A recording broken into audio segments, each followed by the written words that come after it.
What'd I do? You killed the car. So, yep, I had to go do it.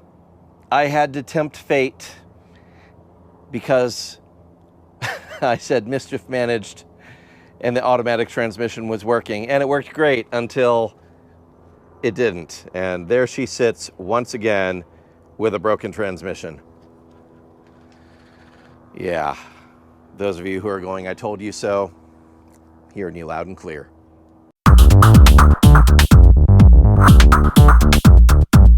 Hey everyone, Brendan here, aka Cliff Jumper. Welcome back to the channel, and once again we are back to our ailing 20-year-old Jetta because she's always a little bit extra, and she has decided that she no longer wants to shift out of first gear.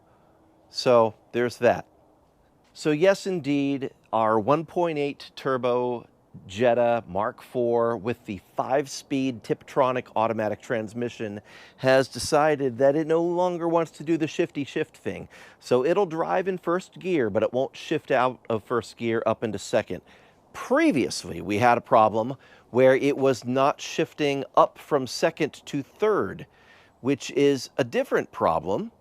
And we thought we had solved it, at least temporarily, by simply changing the fluid, because it's got almost 200,000 miles and it had never had the fluid changed, which is bad, apparently. I had no idea. Volkswagen advertises this as lifetime fluid, which we know that's never the case with an automatic with lifetime fluid. However, as I did a little more research, I found out that you should be changing the fluid every 40,000 miles or so. And with 200,000 miles and 0 fluid changes, well, what do you expect? She's going to stop working at some point in time. So we had already changed the fluid. This is actually the leftover fluid. It's black, it's nasty, it's gross. So it was done.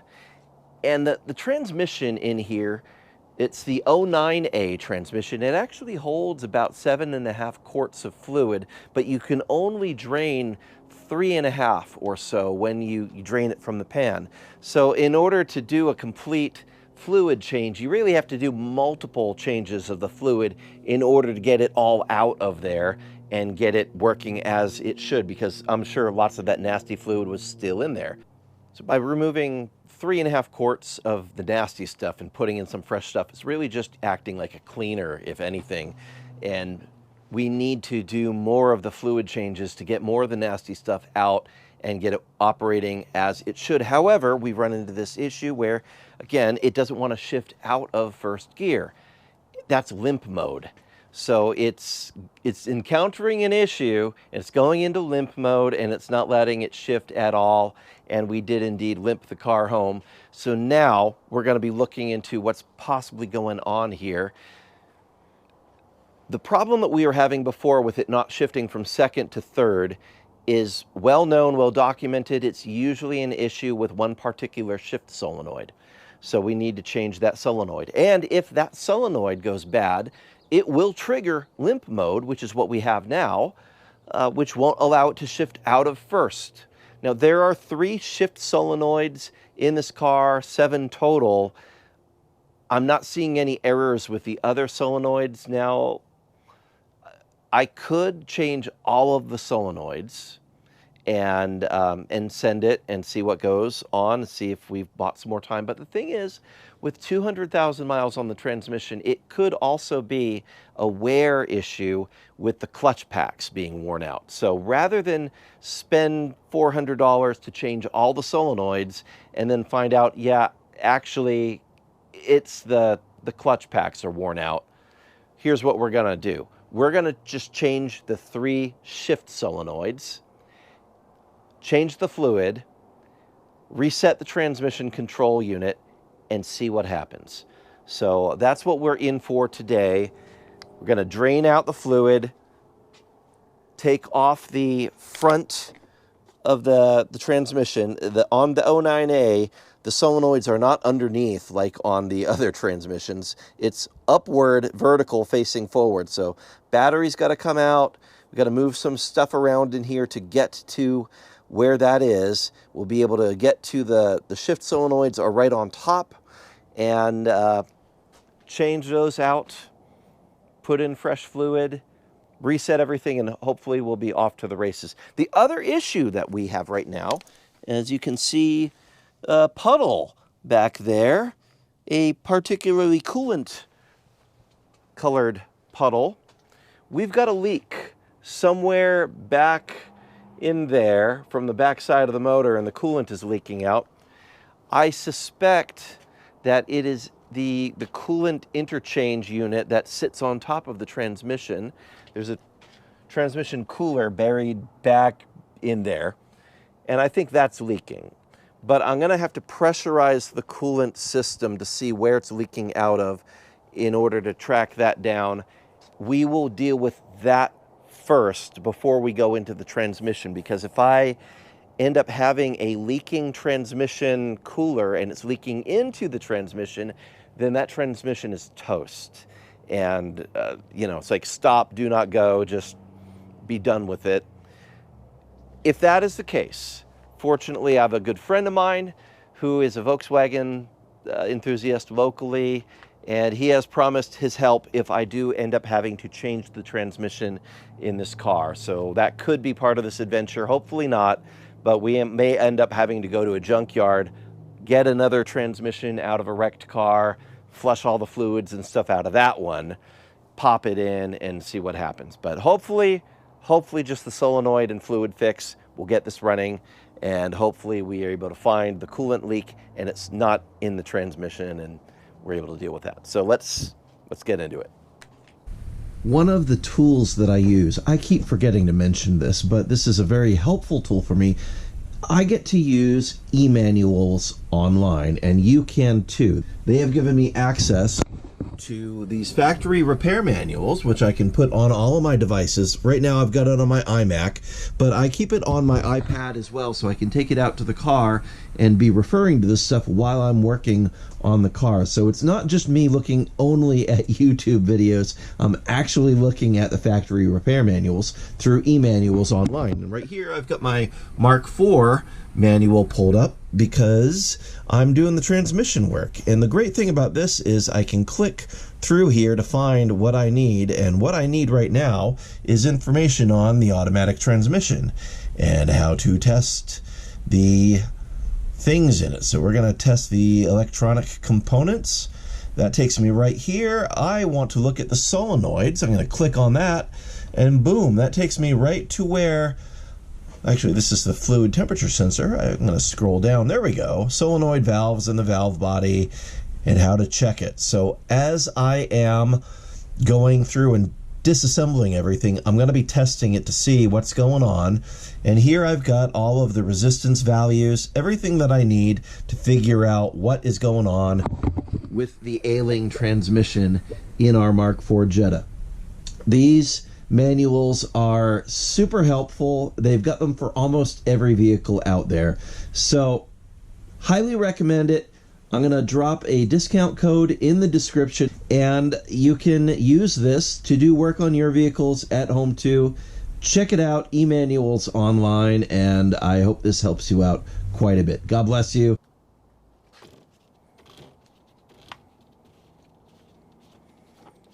The radiator pressure tester has an insert that goes on here.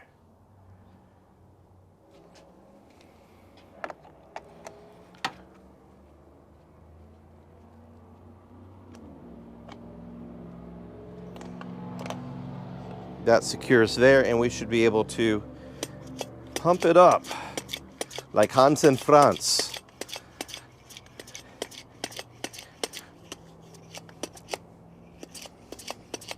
So it's supposed to hold 15 pounds of pressure.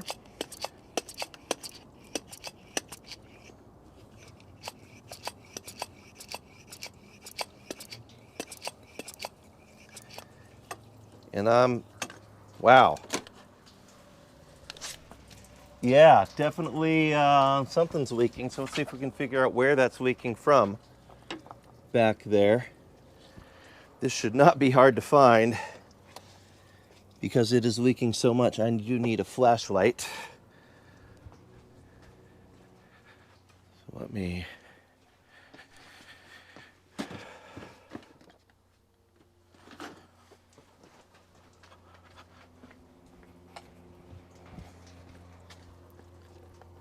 see, right there.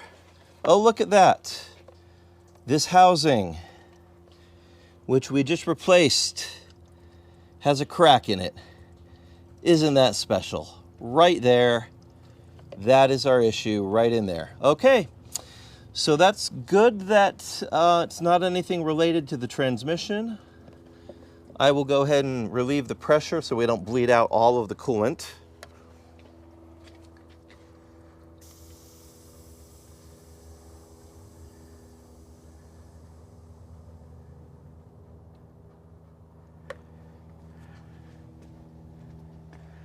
And I will have to see if we can get that housing made out of metal. I think they make a metal replacement, so we can swap that out.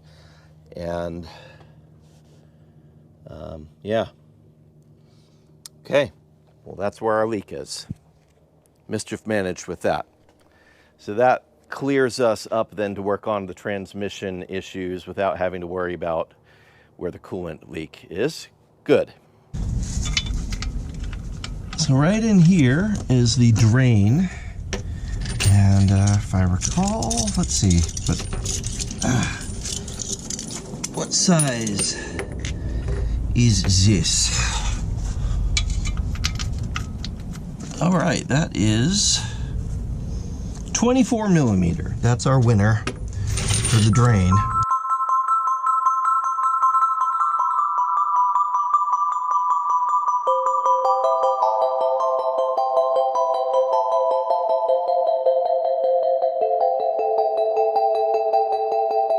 So you can see a lot of mess here. This giant skid mark of oil that was actually, it traces all the way back up into the engine bay.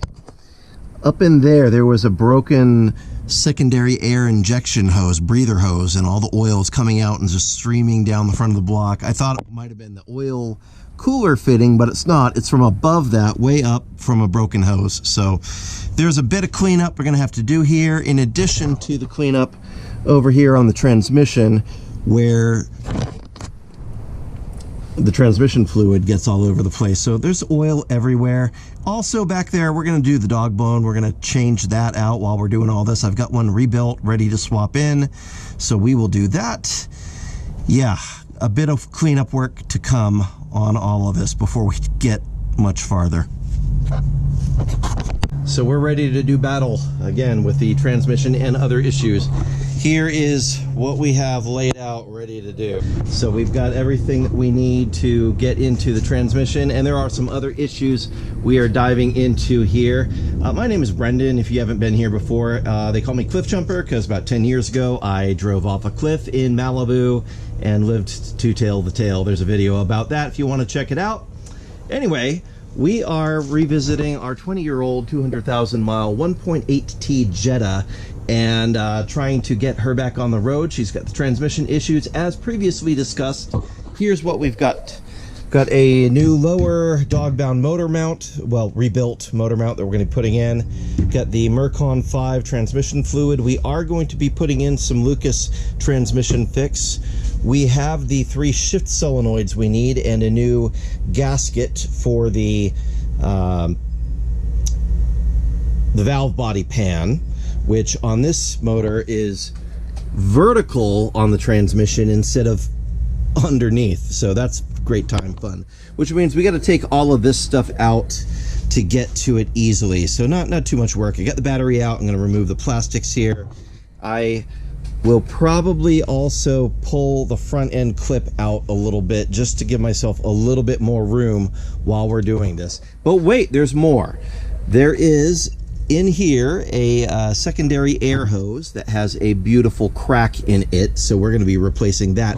And the coolant flange, which we discovered is leaking, which I think I filmed last night. Sorry, things kind of run together, so if I'm repeating myself, I apologize.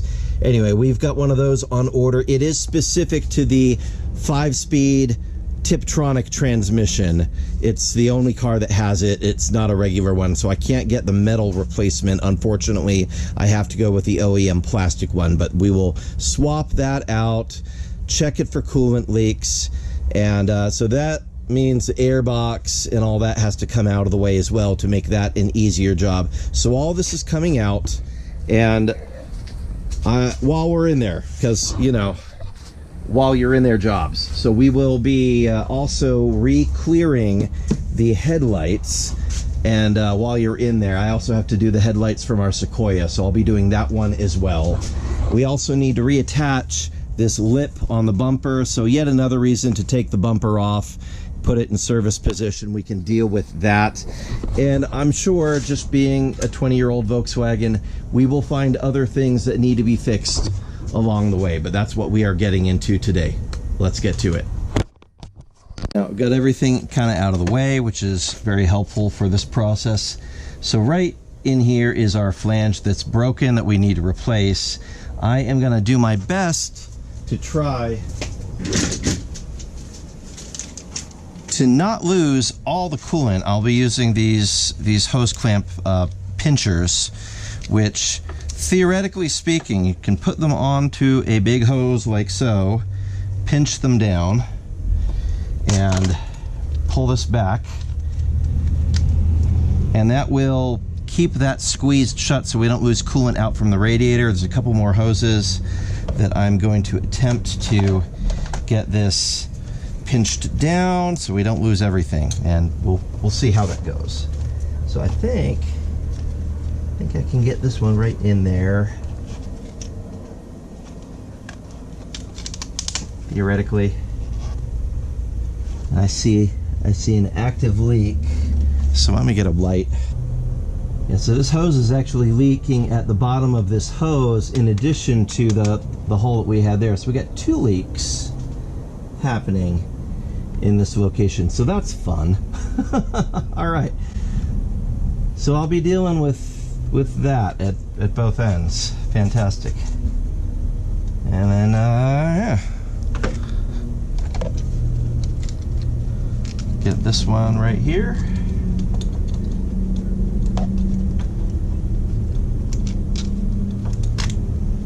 And that should help with losing coolant, or I should say not losing coolant. These tools are like $4, maybe $5 on Amazon, so highly recommend picking up a set if you ever have to work with a system where you want to keep the coolant in it. We just flushed all the coolant and put new stuff in not too long ago, so I'd like to keep as much of it in here as possible. And of course, if you have to deal with these really annoying factory hose clamps, you have to have one of these sets of hose clamp pliers. It will make your life so much better.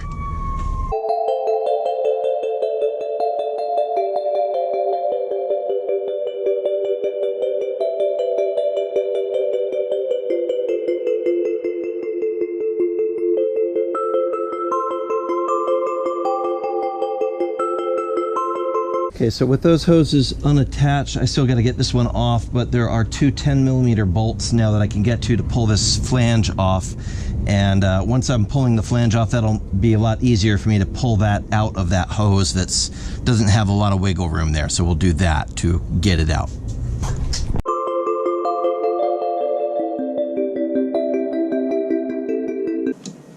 All right, well, that failed right there. Cracked right along the seam, so that, all right, cool. So fast forward, I neglected to film removing this, but this is the sorry shape of the old it's part of the secondary air injection system, which I know a lot of people would delete, but I live in California, so I need to keep it all to keep legal. So this hose is not supposed to have a hole there or there. Or there. So yeah, extra holes, which would make that guy from Quantum Mania really happy, but not so much here. So I'm installing the replacement hose in there. It's kind of a pain because the bottom is buried way down in there. I just got the bottom hose clamp secure. Now I just got to get the top one done, and that one is squared away.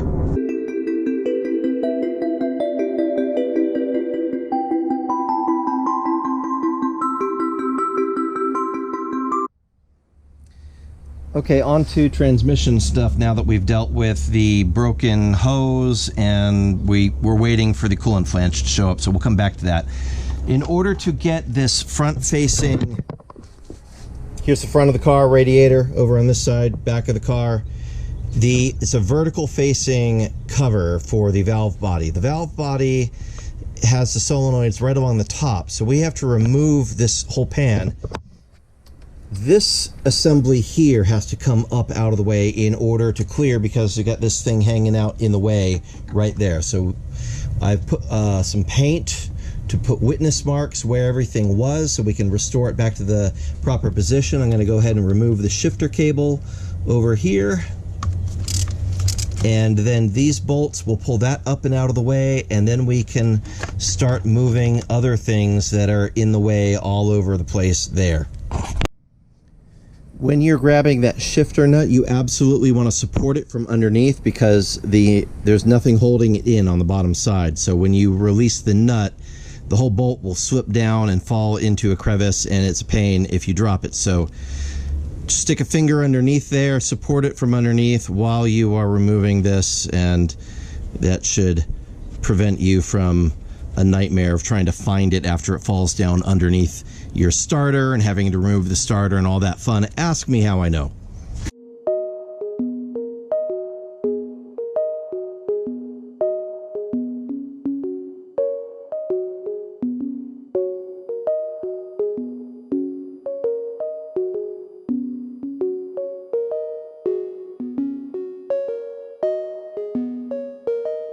So I just made a lovely discovery. See this white stuff right there? That looks suspiciously like sealant? That's not supposed to be there. That means somebody else has been in this transmission already. So now I'm really kind of horrified about what we are going to find, because that sort of silicone oozing out. Who knows what we're in for now? I mean, worst case, we have to pitch this transmission. It's got 200,000 miles on it, and we start with another lower mileage transmission. But man, yeah, scary stuff when you start to go into a transmission and find out that it's been monkeyed with. So we shall see. So I'm not sure, I think I showed this, but this is the wonderful old pipe that we replaced. It has quite a few of extra holes in it, which is wonderful. And this is the old leaking coolant flange, which has a wonderful split in the seam right back there in the corner where this neck is. So we've got new replacement, new O-ring and clip, and that's going to go in, and then we should be able to get all this, well, all the coolant sorted out, and then we can continue on with the actual transmission. I am going to remove the front bumper so I can pull stuff forward just a few inches. That gives us a little bit more clearance when dealing with that pan, and that'll make life a lot easier for us. Okay, we've got the system pumped to 15 psi. Everything is back in place. Let's look and see if there are any active leaks in here. Okay, looks like we do have a small leak right here that should be able to be addressed by this hose clamp. So let's take care of that. 5 minutes later. Okay, no more active leak, and I'm cleaning up around here. I want to make sure that all the coolant is dried up so that if there are any new leaks, I'm able to find them really quickly and deal with them. But as of right now, we have a pressure tight system, so that's part of the job. And we've also replaced that breather hose in there, so that part of the job is done. Now we just need to turn our attention to the main thing, the transmission.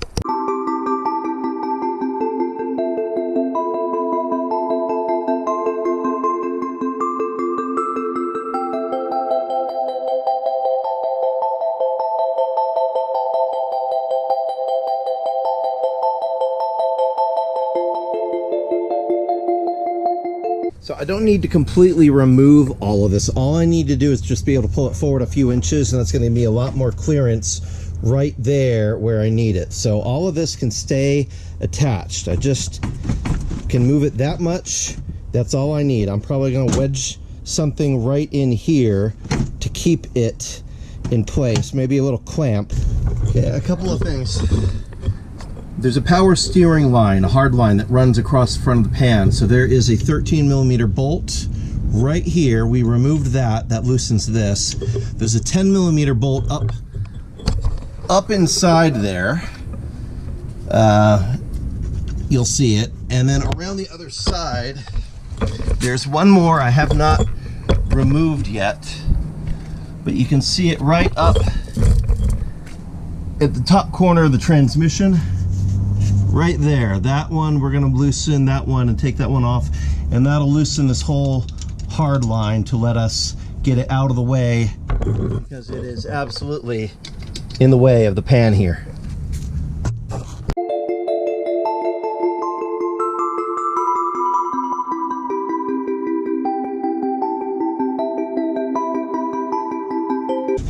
Now we've got the ability to move this out of the way while we're doing stuff here. So that should be plenty of clearance. There we go. Okay, out of the way, lots of clearance. Excellent.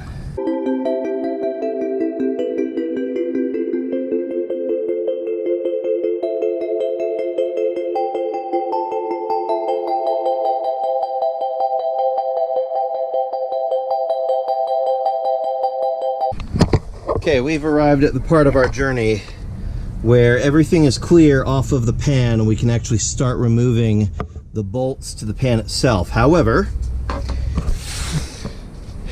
it is nighttime and the mosquitoes are starting to come out, and I have to drive my wife somewhere because obviously we are down to one working car right now. Well, one working family car. Yeah. Anyway, I'm going to call it quits for the night. Going to put a pause on it. We're going to come back to this tomorrow during daylight hours, and we will pull that off and get into it. And we also still have to do the motor mount back there as well. So we've got some good progress we have made today. We are just about at the place where we can crack open the transmission, do the solenoids, making good progress. Let's pick it up again tomorrow.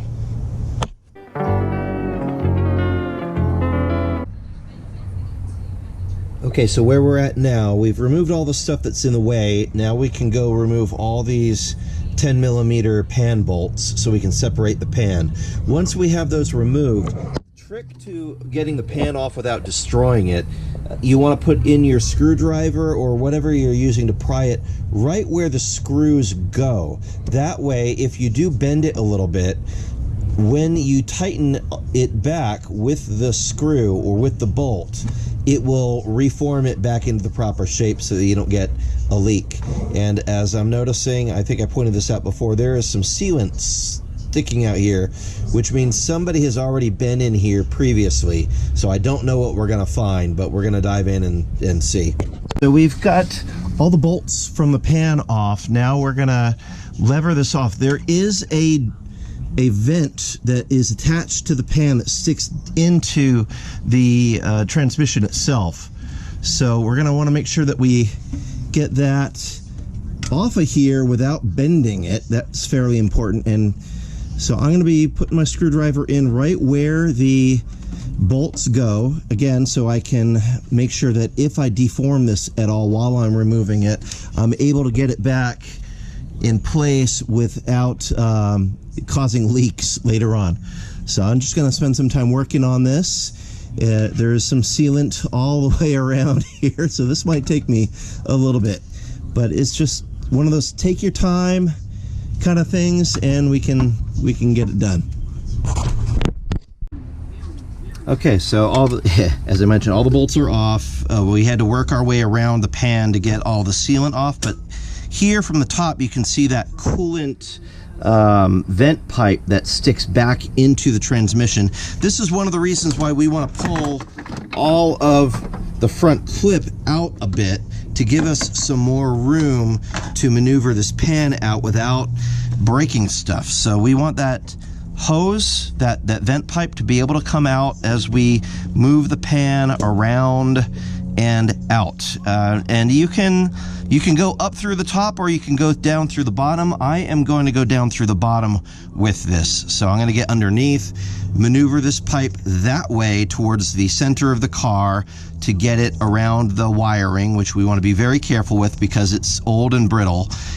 But right here, without doing anything else, we can already see we can access the solenoids that we need to get to. So I could reasonably do just the 3 solenoids without removing anything else. I could leave the pan kind of hanging out here without taking it all the way out of the car, but I do want to inspect it for condition. So I'm going to go ahead and just carefully maneuver this, and I'll pull it out from underneath. Okay, so we get this pan off, and wow, look at all this sealant that was on here. I'm gonna have to spend some time cleaning and removing all of this junk. Yeah, that's not great. So somebody definitely had this open before, and yeah, for whatever reason, they decided not to put a gasket in and did this instead. So we will be doing a gasket, thank you very much. But wow. Fortunately, none of that is stuck to the actual transmission housing. It's really pretty clean. So we're going to go ahead now and get those solenoids out. And we're looking at this one right here and these 2 on the end on the top. So the bolts are accessible right from the top, 10mm. We're going to be very careful with these wiring bits there to make sure we don't break them. And this one is from underneath, so definitely you're going to be careful. And I do have a special tool for releasing them, thanks to Cool Air VW on YouTube. Thank you. Kansas City TDI is his shop, and he makes all sorts of cool stuff. So I'm going to go grab that tool, be able to release these without breaking them, and let's swap these out. The mounting bolts for these are like barely tight. I think there's something like 8 pound-feet of torque, and they're just very, very light. They're not torqued in hard, so when you remove them, make sure that you've got a magnet handy so you don't drop the bolt down into the transmission. That would be a very bad day. But also, as you're doing that, when you put it back, remember it's going to be very light torque load. You're going to use one of those inch-pound torque wrenches to fish it out so that you're not over torquing anything and ruining stuff in your transmission. So I kind of keep my magnet handy even while I'm loosening it by my fingertips, just to make sure that as it's coming out, there we go, nice long bolt. And this should just wiggle out without very much persuasion. Just gentle with the flathead screwdriver. It slides out, and I need to release it from its cable, which I have a hard time reaching from here, but just gentle. I'm going to use a smaller flathead screwdriver.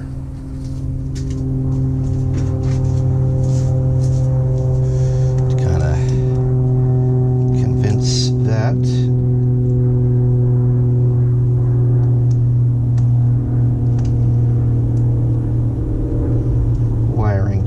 To release.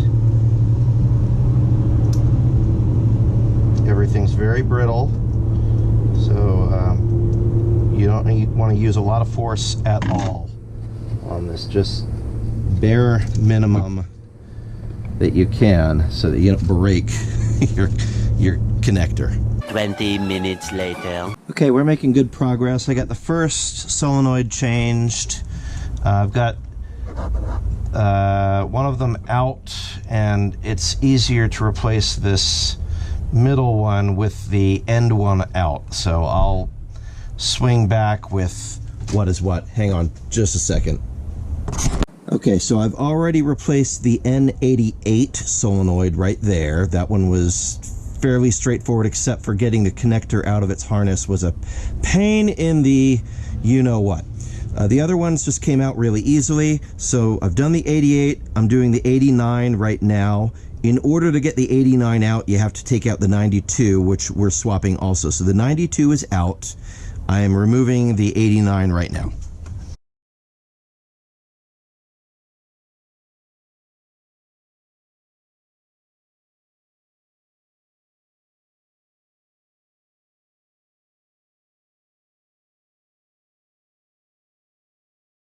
Okay, be really careful with the 92 because there is a bolt that sticks through from the inside and you've got a nut to secure it to. So if you push the bolt in too much, it'll fall inside the transmission and that will be a very, very bad day. So we're gonna do a little bit of finagling with a magnet here just to make sure we don't do that.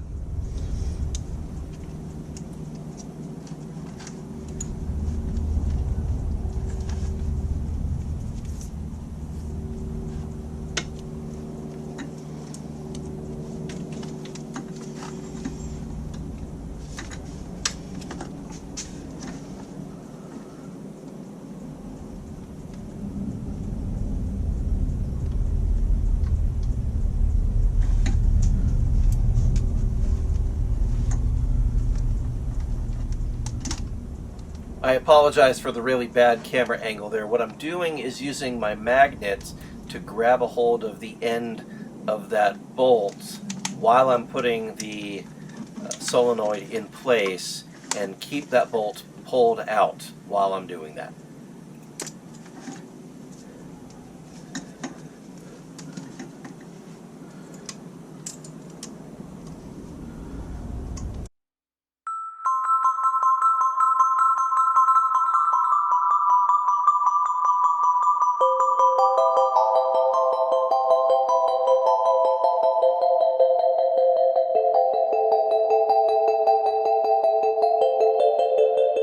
Okay, so now we'll torque these down to the proper torque spec, come back, connect the connectors, and we should be able to reassemble. Okay. Brown to brown. Green to green. All right, we should be good. Other than I need to clean this pan up and prepare the gasket. What I'm going to do, what I've been reading, is that even though you should not be using only silicone gasket maker, you should use a gasket, you can use a little bit of RTV to make the gasket stick to the pan, and that makes it a lot better. So I'm going to clean this off, put on some fresh RTV to secure the gasket while we're installing it, and then I'll pop that on the car.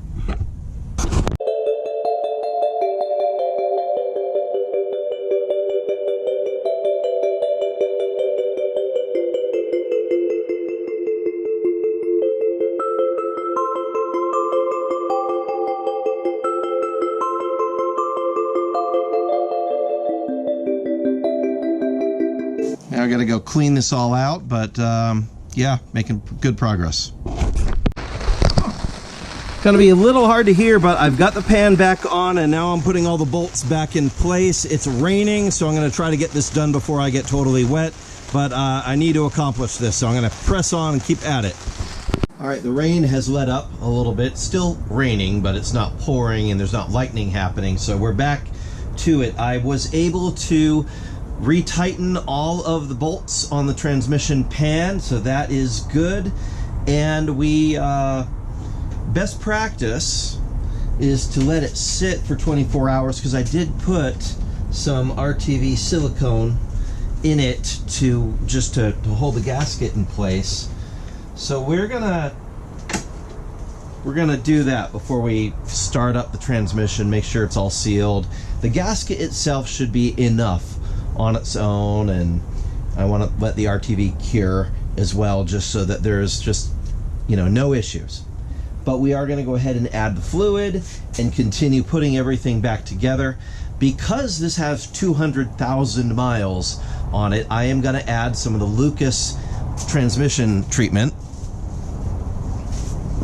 This is their transmission fix. We're going to use the whole bottle in conjunction with the Mk4 5 transmission fluid that goes in here, and hopefully that helps things out in this transmission. So we'll see how that works.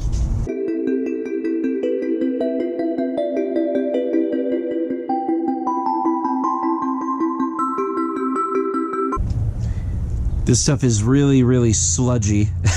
Not sludgy in a bad way, just very viscous, very thick. So it's taken a long time to go down the fluid funnel into the transmission. I think what I'm going to do is I'm going to add a quart of the transmission fluid first. I'm going to mix this in with another bottle of the transmission fluid, and we'll add it all in that way so that it's not taking forever to go in.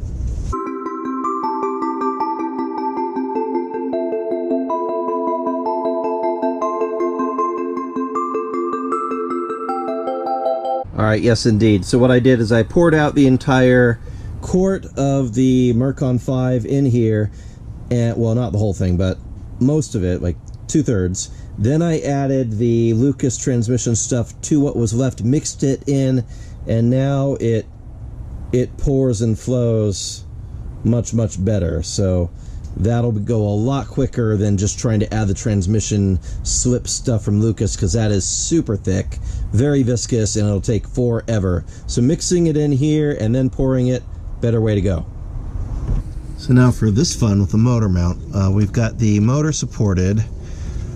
We're going to go ahead and just loosen the bolts before we dive into completely removing them. So just a little loose. We'll get those back ones as well.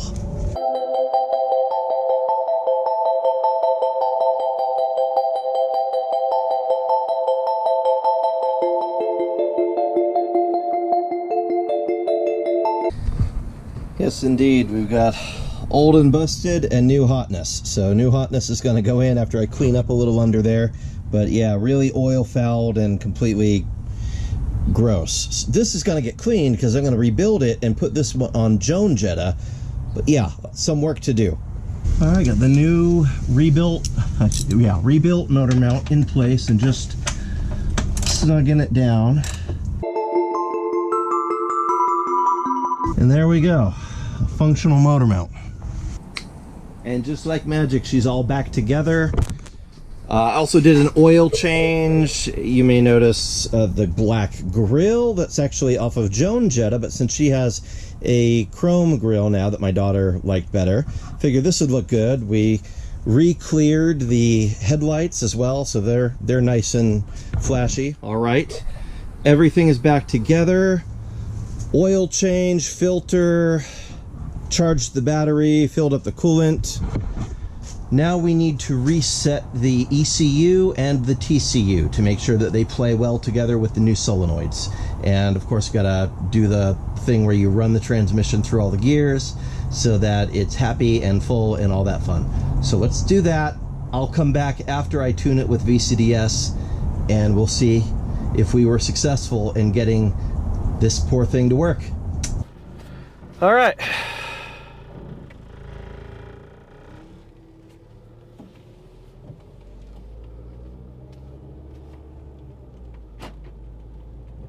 We have a shift to second gear.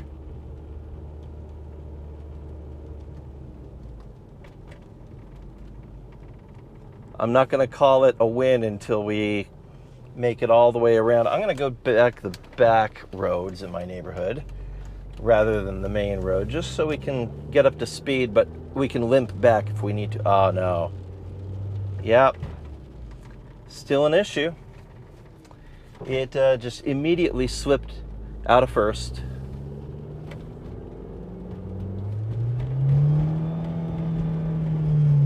Hear that?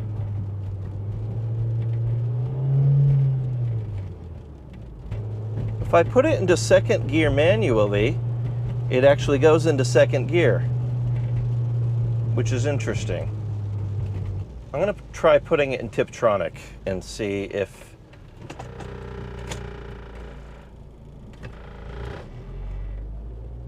it shifts on command. Nope.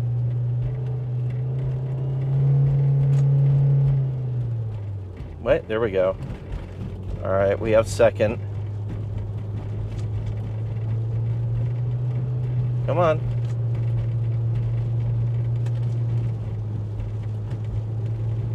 It is not listening. Well, we have first gear, second gear, and reverse. That's not gonna function as a daily driver. Oh well, we gave it our good old college try in terms of the solenoids and doing all that, so it's not happy. I'll scan the codes when I stop here in a second and see what it tells me. Shift selector locking solenoid open or short to ground. Gear monitoring. Implausible signal. 5 minutes later. Well, unfortunately, we were unsuccessful in getting the transmission to work the way it is supposed to.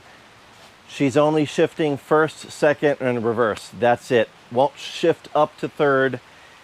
And it's coming up with implausible signal as a saved code.